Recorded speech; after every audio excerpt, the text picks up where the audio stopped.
as we begin the second week of Advent, as we look forward to celebrating the birth of Christ, this week we are looking at peace as moving slowly. I'm going to start by reading Psalm 23. The Lord is my shepherd, I lack nothing. He makes me lie down in green pastures. He leads me beside quiet waters. He refreshes my soul. He guides me along the right paths for his name's sake. Even though I walk through the darkest valley, I will fear no evil, for you are with me. Your rod and your staff, they comfort me. You prepare a table before me in the presence of my enemies. You anoint my head with oil, my cup overflows. Surely your goodness and love will follow me all the days of my life, and I will dwell in the house of the Lord forever.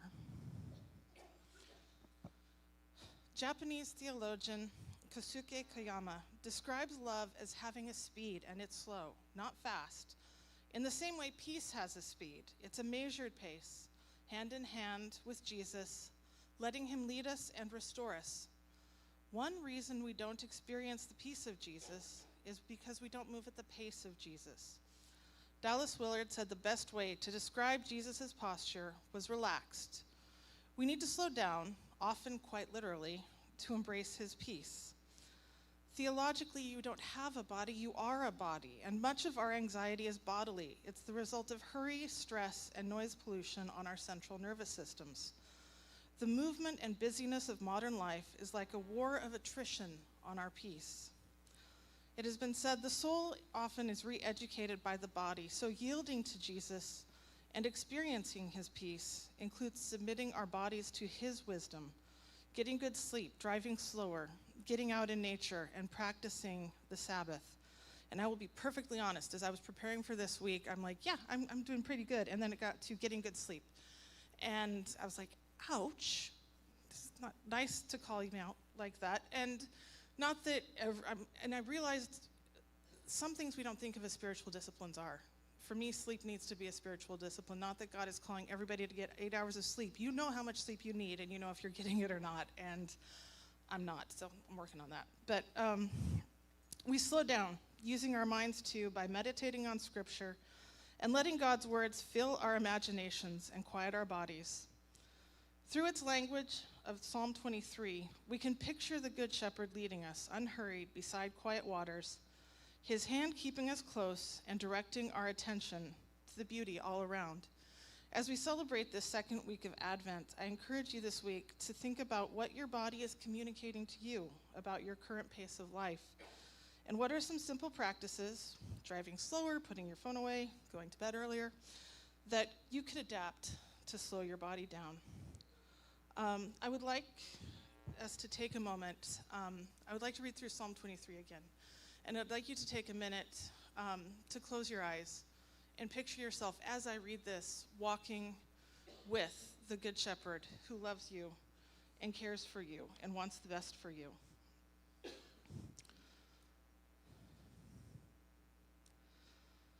The Lord is my shepherd. I lack nothing. He makes me lie down in green pastures. He leads me beside quiet waters. He refreshes my soul. He guides me along the right paths for his name's sake. Even though I walk through the darkest valley, I will fear no evil, for you are with me. Your rod and your staff, they comfort me. You prepare a table before me in the presence of my enemies.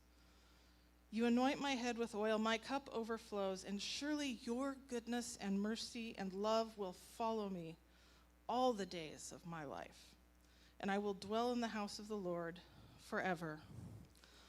Father, you are my shepherd, providing for all that I need, bringing me rest, quieting my heart. No matter where I go, you comfort me with your presence and calm my fears with your peace.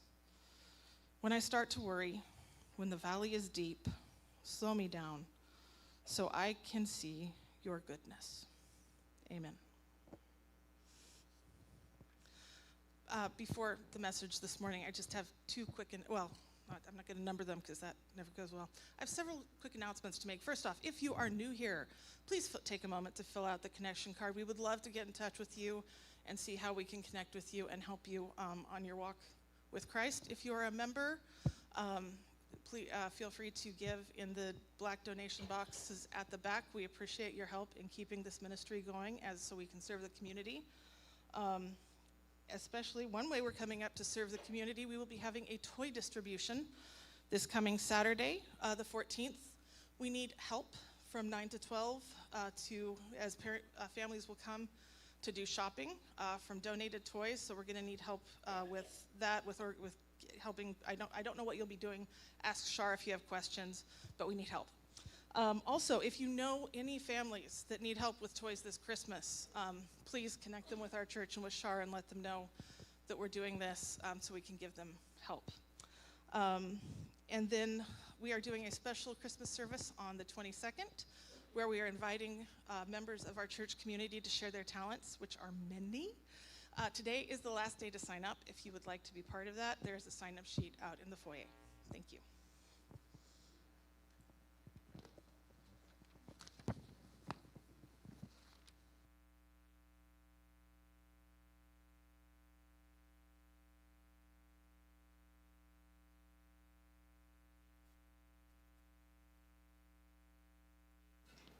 I'm going to hang out down here today. Is that okay? Sure. You okay with that? You okay with that, Mike? Yeah? You don't care? All right. Good to see everybody. Good to see everybody. It was different being gone a week. I was able to watch it live on your live stream. Shout out to everyone who's on live stream. Very cool.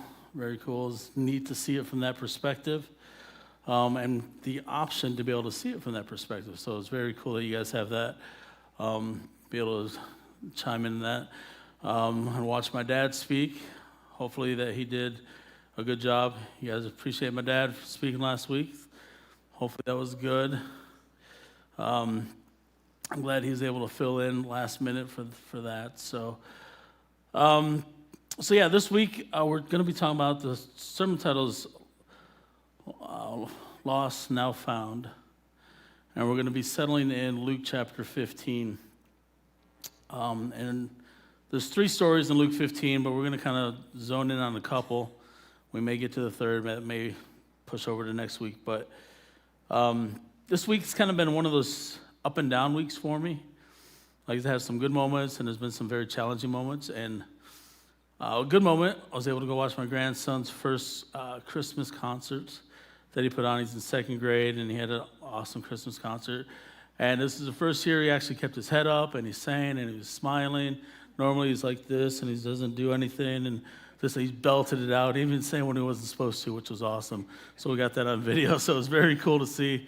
So it was awesome. But then the negative, I got locked out of Facebook. And that is the worst thing in the world. If you ever get locked out of Facebook, that is the worst thing in the world. So now I can't do anything on Facebook. They've disabled me.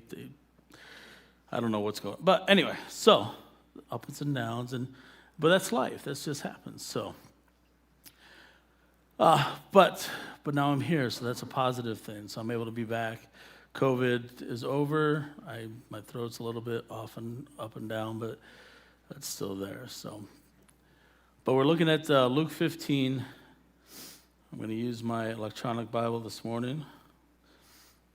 I forgot my reading glasses, so this helps me to read a little bit. I'm going to start out with verse 1, and we're going to read about the parable of the lost sheep. And I'm reading from the NLT. It says, tax collectors and other notorious sinners often came to listen to Jesus teach. This made the Pharisees and teachers of religious law complain that he was associating with such sinful people, even eating with them. So Jesus told them this story. If a man has 100 sheep and one of them gets lost, what will he do? Won't he leave the 99 others in the wilderness and go to search for the one that is lost until he finds it? And when he has found it, he will joyfully carry it home on his shoulders. When he arrives, he will call together his friends and neighbors, saying, "Rejoice with me, because I have found my lost sheep. In the same way, there is more joy in heaven over one lost sinner who repents and returns to God than over 99 others who are righteous and haven't strayed away. And I'm going to stop there for a minute and kind of dig into that. And the couple of things that I kind of got from that is like, as a church, in all my years, I've kind of been brought up into the church. My dad's a pastor. And as I think of the lost sheep, I'm like, so who are we receiving? When we think about the church, like who are we receiving into the church? Are we welcoming people with open arms? Are we welcoming the lost? Or sometimes are we just accepting people that are at a certain standard that we think should be a part of the church? Or do we let them come in, and then if they've been here for a while, they need to have hit a certain standard to stay in the church? Like, well, you've been here 4 weeks now. You should have hit this level. Oh, you're not there yet? Well, I don't know. Do we hit it like this? And that's kind of like what the Pharisees were. Like, if you haven't hit this certain point at a certain time, they wouldn't deal with you. But Jesus was all about the lost.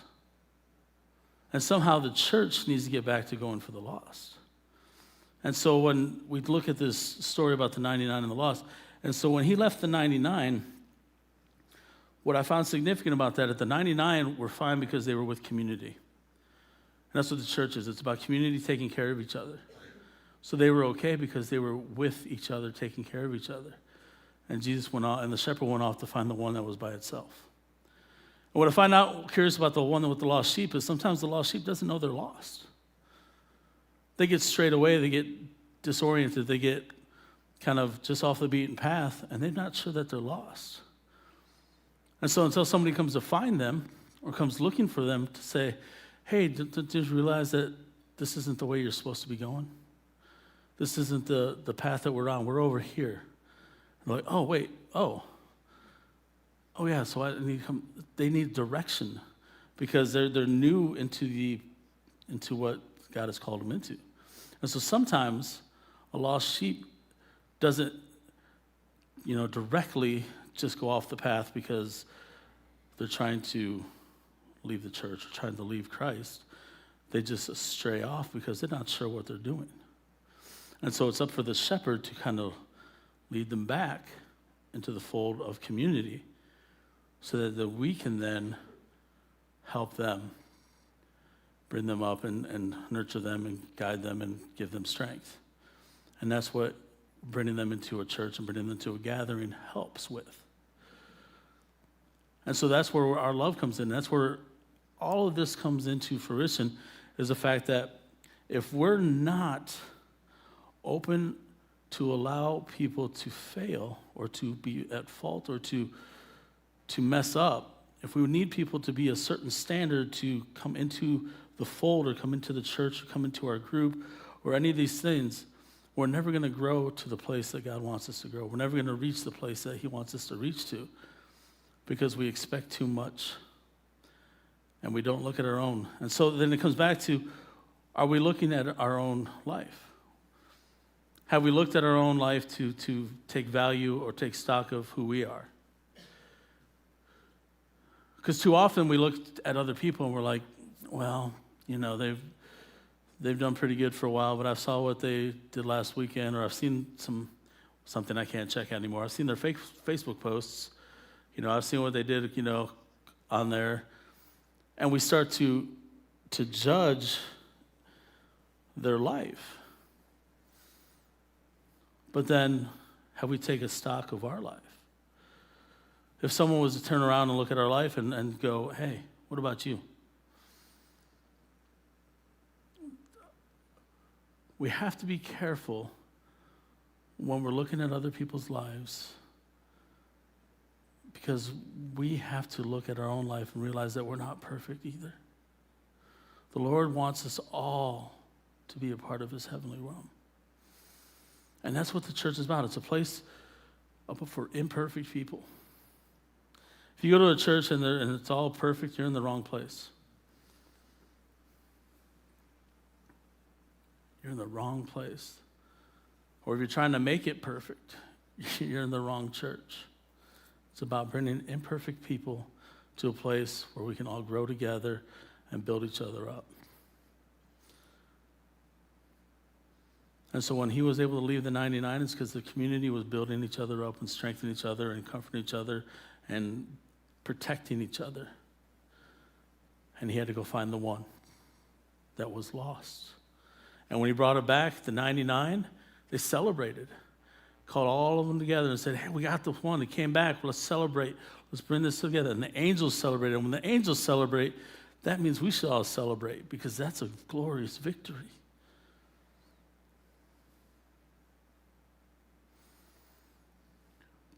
And that's what we should be doing. And so when we sing the song, we break down tradition and all that.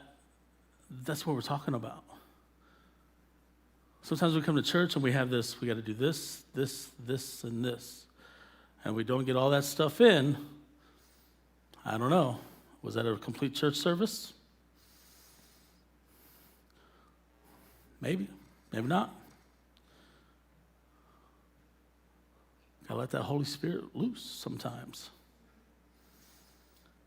It's gotta be what the Lord wants in our life. And the Lord wants us to reach people. Not to complete an hour and a half service because that's where we have service. We got to look inward. It's about our hearts. It's about our souls as well. Then we look at the next story in Luke 15. And I found this one interesting. It's about the woman who loses a coin, a silver coin. She has 10 of them. And she loses one. And she spends the whole night looking for it in her house. And she takes a lantern and she just searches throughout the entire house looking for this lost coin. And until she finds it. And so I dug a little deeper. And in Jewish tradition, women will get 10, will scrib and save and try to find 10 silver coins for their wedding. And so they'll put them on the necklace. And that will be kind of like a modern day wedding ring type of thing. And so I have 10 silver coins on a necklace. And so if you were to lose one, it's not only a monetary value, it's also sentimental value. And so who knows how it got lost? Maybe a strand broke or something came loose, but she lost one of them. And so she spent the entire evening looking. And she did, they don't have lights back then. They don't have, flashlights or anything. So they had to spend the money to turn on the kerosene lantern and had to go through the house. And they don't have floors like we have, the carpet and the straight floor. They had the dirt, sod and stuff. So it could have gotten caught in this and that. And so, you had to be very meticulous, get on your hands and knees and really search for this coin. And spending all this time, all this energy, this money looking, because you're losing kerosene, which costs money. And you probably don't have a whole lot of money, and this is a very valuable. And because it's one of the things that women in that time had that they could call their own, because the banks couldn't take that at that time either. And so it was very important. And so when she finds it, again, she calls all her friends over, and they all celebrate because she found her coin. And she found and put it back on the necklace, and it was a celebration together. Because once it's lost, it's now found. And those two stories are significant to me because it tells a story to me about church. Not just our church, but just about church in general. About how we're supposed to be community to each other.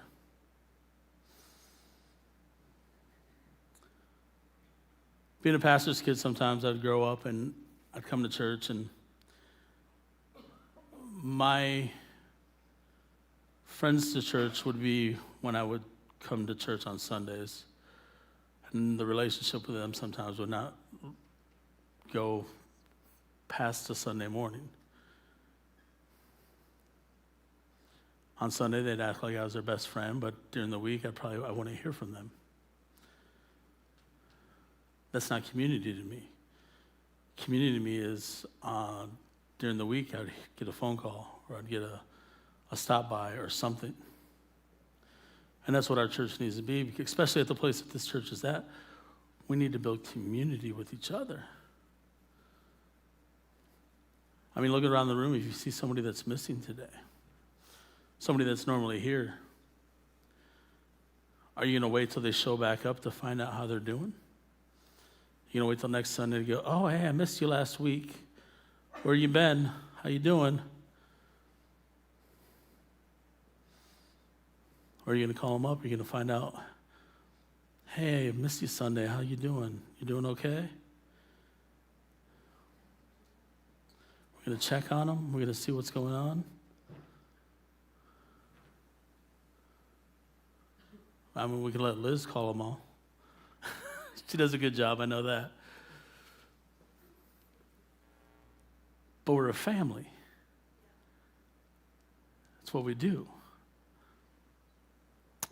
I know there's a lot of different family structures that are done differently. I know in my marriage with my wife, my family is a family that communicates often. And I know in Beth's family, the communication is not as often. So there's different structures, I understand that. And so maybe your structure is a little differently. But as we go into growing the church, growing this family, just look who's normally sits by you. Because we all have our favorite seats. I know you guys always sit there. Mike, you're always there. Jeff, you're there. I don't even have to look over there. I know you're there. Steve, now you moved on me because you're normally right here. You shifted on me, but that's okay. But normally you have someone that you sit by. And if they're not here, find out how they're doing. And if you don't know their numbers or anything, you can get them. But the Lord is asking us to be his hands and feet here on earth. To be his community, to be his family here.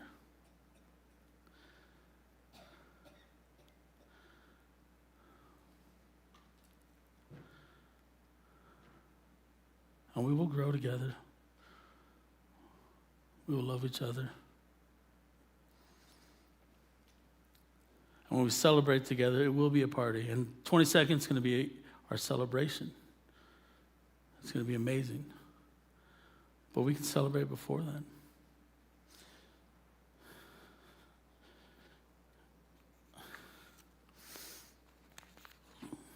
I did have some notes, but can we have a piano, I guess, for a little bit? Thank you, Sarah, for the piano. Just kind of want to close a little bit with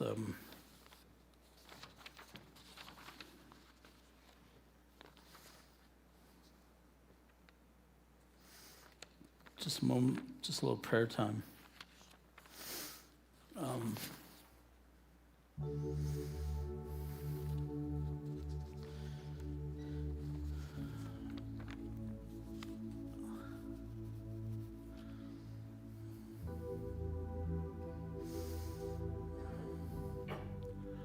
I just felt like from the moment worship began, like this service was going to be a little different. I don't know.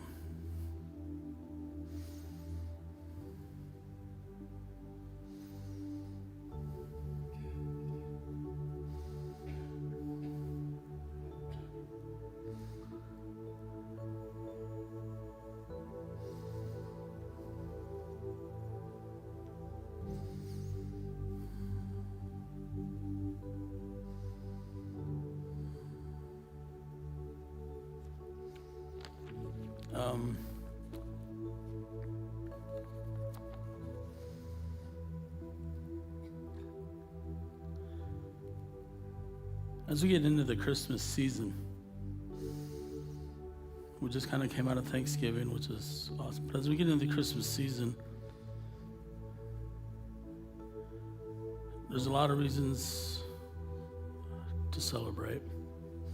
There's a lot of reasons to be happy. There's a lot of reasons to be thankful. But then for a lot of people, there's a lot of reasons to be sad. There's a lot of reasons to be depressed, angry, hurt.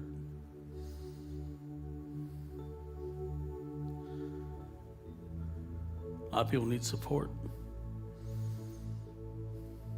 A lot of people need family.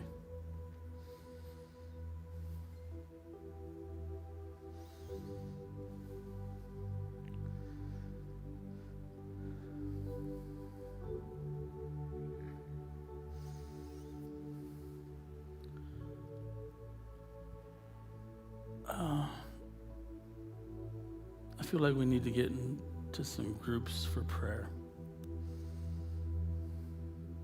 Groups of 4 or 5, just all around the room.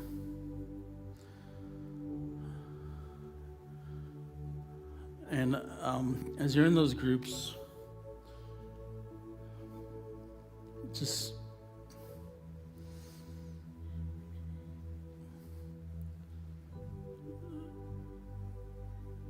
if someone comes to your mind that you know that needs support or prayer or is hurting, or maybe it's you. Maybe you need extra support. Maybe you need extra prayer. Maybe there's something going on in your life that you just need to share with somebody. And you're not necessarily going to go up to somebody just on your own, but maybe given the opportunity, if you're in a group, you'd share it.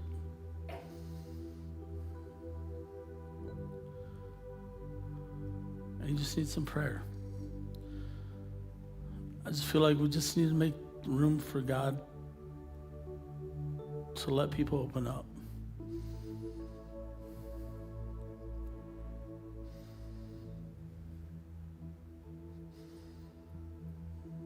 So, if everyone would stand